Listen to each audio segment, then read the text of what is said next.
Hello everyone, Charles Watts here, the Arsenal correspondent at Goal, joining you on Sunday. I hope you're all enjoying your weekend wherever you're watching this around the world.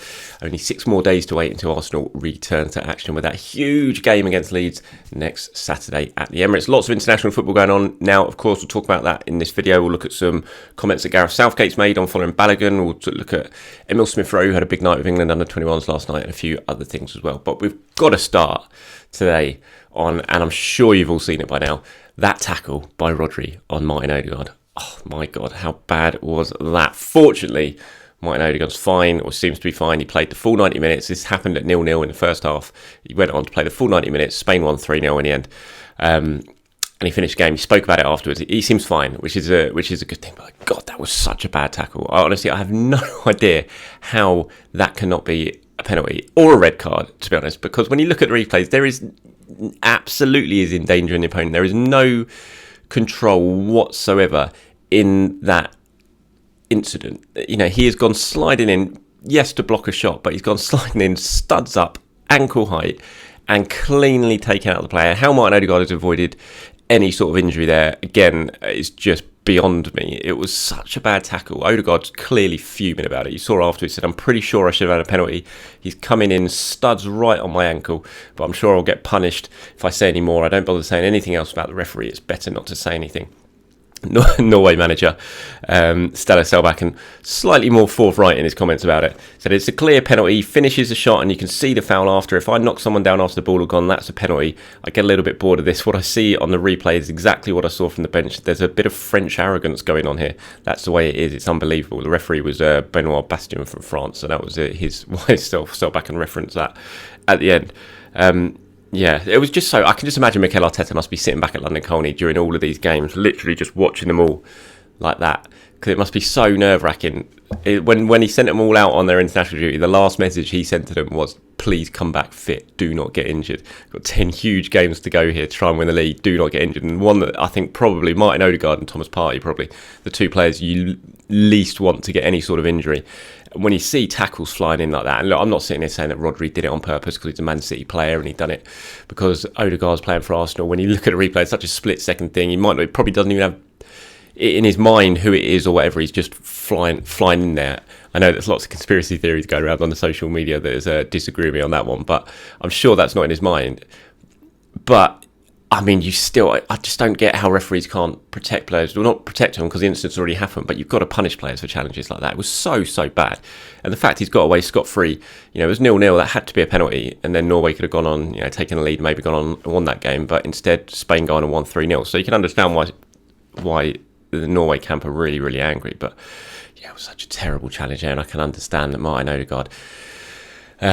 why he was fuming when you see that replay and you see what he had to say after the game. Just a really bad one for Arsenal. When it's just fingers crossed at the moment, isn't it? About everyone getting through these games, everyone coming back fit, no one picking up an injury, a muscle injury or anything like that. But something like this, I mean, it could have gone horribly wrong when you see the replay and watch it.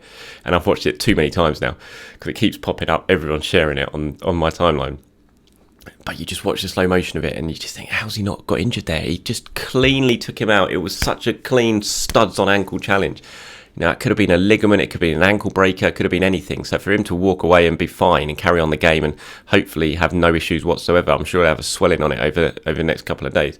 But if that's the worst of it, then Arsenal and Odegaard have got away very, very lightly there because it was a real horror challenge that from Rodri. And touch wood, fingers crossed. There's nothing serious coming from it, but yeah, I'm sure you guys have seen it. Let me know what you guys think down below. What were your initial thoughts when you saw that replay from Rodri on Odegaard? Elsewhere, international wise, really big night potentially for Emile Rowe. England absolutely hammering France in an under 21s game at Leicester, and Rowe got the first goal. Really nice run, lovely header to make it 1-0. England scored a few goals, sort of 3 goals in quick succession towards the end to win 4-0. Really good win that for Lee Cardsley's side. But for Rowe, I think that's a really potentially a big moment. He's got 10 games left in the league this season to try and do something, to try and make an impact. It's been a really horrible season for Rowe. But the way things have gone for Arsenal this season, you would not be surprised if Rowe still has a big moment, a big part to play between now and the end of the season. And that last night will hopefully give him some real nice, big sort of confidence boost coming back towards Arsenal, to the Arsenal camp, because it was a good goal. It was a really good run. I think that was the thing that really impressed me about it as well. You see it, you see him see the space, you see him make the run, get into the space. Pretty much his run demanded where that cross was going to go, because it was impossible not to put it anywhere else. When he saw Smith Rowe peeling away unmarked to the back post, and it was a really good header. And Smith Rowe, he's had a difficult time, and those sort of incidents, those sort of moments can just really boost a player and make them feel like a bit of a player again, because there's been a lot of times this season Smith Rowe probably felt really on the outside. Even after he's come back and been fit, he's not played that much, and he can almost feel on the outside of things a little bit. So just getting involved, getting a goal can really improve things, and hopefully that will do it for Smith Rowe. So yeah, a really big moment for him. Granit Xhaka again on the score sheet yesterday, I think, with the Arsenal goals included. That's 3 goals in 3 games for Xhaka, which is great, because he started the season in such good goal-scoring form. Then he hit a bit of a dry patch, didn't he? I think it was about 20 games without a goal. But now he's got 3 and 3 for club and country, which is a great thing. It was a good finish last night from outside the area, sort of bit of a P-roller into the far corner. Maybe the keeper could have done something better. He got an assist as well. It was 5-0 win for Switzerland over Belarus. And yeah, hopefully that'll give just another little confidence boost to Granit Xhaka to keep getting into those goal-scoring areas, which we saw a lot at the start of the season. It's dried up a little bit now, but hopefully he's 3 goals in 3 games. That'll be a confidence boost to anyone. Kieran Tierney, much needed 90 minutes for him, as Scotland won 3-0 against Cyprus. Scotland play Spain in midweek. I wonder if Kieran Tierney noted that tackle by Rodri on Martin Odegaard ahead of that one. Not giving Kieran Tierney any orders or anything, but hopefully he did note that. And if the two come face to face in a moment during the game, that runs through Kieran Tierney's head in midweek. But yeah, again, like Emile Smith Rowe, that should do Kieran Tierney a lot of good. I can't remember the last time Kieran Tierney played 90 minutes. So that'll be a big boost for him, and yeah, injury free as well, which is obviously the most important thing now. And it doesn't seem like any Arsenal players have picked up any injuries yet. I shouldn't say that, touch wood, in this international break. Like, I will be at Wembley tonight for the England versus Ukraine game, so I'll get a look at Bukayo Saka and Alexander Zinchenko. Fingers crossed both of those two come through it unscathed. Zinchenko's been doing a few interviews, did a really good one with Daniel Matthews over at the Mail. In the build-up to this game, I've retweeted it on my Twitter timeline. If you haven't seen it yet, you should go and read it. It's a really good interview. Talks at length about, obviously, the what's going on in Ukraine, his thoughts on all that, how difficult it's been to deal with. But then he talks a lot about Arsenal and Mikel Arteta. Some really good stuff from him there. So well worth your time. Dan also did a really good interview with Kenny Sampson, actually, that he posted as well. So if you haven't seen that yet, you should go and hunt that down and find that. A couple of really good pieces of work from Dan, who covers Arsenal for the Daily Mail. So yeah, looking forward to that game at Wembley tonight. Actually, should be a really good game. I thought England versus Italy was very, very good on Thursday night. Enjoyed that. So hopefully this one will be good. A packed out, sold out Wembley. Harry Kane being honoured for becoming England's all-time record goal scorer. So a bit of a historic night as well. And yeah, I think the main thing, fingers crossed, neither Zinchenko or Saka pick up anything that rules them out. Good that they're coming back on Sunday. After this game, they can come back to Arsenal. And both of those two are now basically going to have a whole week's rest ahead of Saturday's game, which is a nice thing. It's different with like Odegaard and with Tierney and players like that. They got to play in sort of Tuesday, so it's going to be a lot more rushed when they come back. But for Saka and Zinchenko, they're going to get plenty of rest, provided they come through tonight unscathed, which hopefully they do. Elsewhere, during this international break, it's obviously been dominated by Folarin Balogun headlines. On this side of the Atlantic, and on the other side of the Atlantic, he's over in the States at the moment. He's been meeting with the US men's national team camp. He's been enjoying himself. He's been wined and dined over there by the looks of it. He's been treated very well, watching NBA games, meeting their players. The US certainly rolling out the red carpet for Balogun, as we've discussed. And Gareth Southgate's been speaking about that and about Balogun's situation, and some interesting comments, I think. He said, look, it's up to the player to weigh up where his heart feels. Is he prepared to wait a little bit for an opportunity if he backs himself and feels he can push his way into our squad? Because anybody who has followed us will know that we will give young players a chance, but we cannot go and give first-team call-ups to someone just because we don't want them to go somewhere else. We like Flo.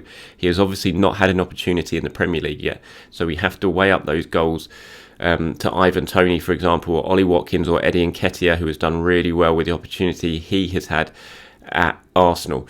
So interesting stuff. It's kind of what I was saying, my thoughts on it all. And if Balogun really wants to go to the States, he absolutely just go and do it. Choose and go and do it, because if that's what you want. But if he does harbour any ambitions of playing for England, which you think he must kind of do, otherwise he would have chosen the States or Nigeria by now, but he hasn't, and that makes me think he must harbour some sort of ambitions of potentially playing for England. So I just think you've got to wait and give yourself a real opportunity if you want to do that, and that opportunity is you've got to come back and play in the Premier League, because you're just not going to get into the England squad ahead of players who are playing in the Premier League and scoring in the Premier League if you're playing for Reims in France. It's just not going to happen. That's no disrespect to the French league. It's just a fact. And so I think with the expectation that Balogun is going to play in the Premier League next season, whether it be for Arsenal or on loan somewhere, I just think you wait until that and then give yourself the chance to really try and impress Southgate to prove you can do it in the Premier League. And I think if you do that, then you'll get a call up. Yes, you'll be behind Harry Kane in the pecking order, but that second choice striker is there for the taking for England. Harry Kane's going to be in the 30s next summer. He's not going to go on forever. And if Balogun can come in, do well in the Premier League, he can get himself into that, absolutely into the, behind Kane in the pecking order. So I think he should wait. But again, that's unless he's just absolutely heart set on joining the US. And if he does, then he should go. Southgate continued, he said, I know there are going to be offers of 80% of our players who can play for more than one country now. We are not arrogant, expecting everybody to want to come and play for England. We have to make them feel wanted and feel part of that. Ultimately, it doesn't matter what you say. If you cannot give them the opportunity now, then some people are patient and want to see it through and are prepared to wait a bit, and others want it now, and I can totally understand that. So it's basically up to Balogun. We'll see what he chooses, and good luck to him if he chooses the US. What a massive opportunity that will be. As I've said before, the poster boy of the US potentially going into a home World Cup 4 years' time. I mean, amazing opportunity. The money, the commercial opportunity he'll get from that as well, I imagine, will be huge, very, very appealing. So you can understand why at the moment his head will be turned. So we'll wait and see what happens with Balogun, and good luck to him, whatever he decides. All right, that's it from me, everyone. Thank you very much for watching. Like I said, I'm at Wembley tonight, so if you want to follow England, see what's going on there, any sort of updates on what Zinchenko and Xhaka are going up to, then please do check out my social media from Wembley later tonight. Anything you've agreed with, disagreed with, let me know in the comments below. As always, everyone, have a very good Sunday. I'll speak to you soon.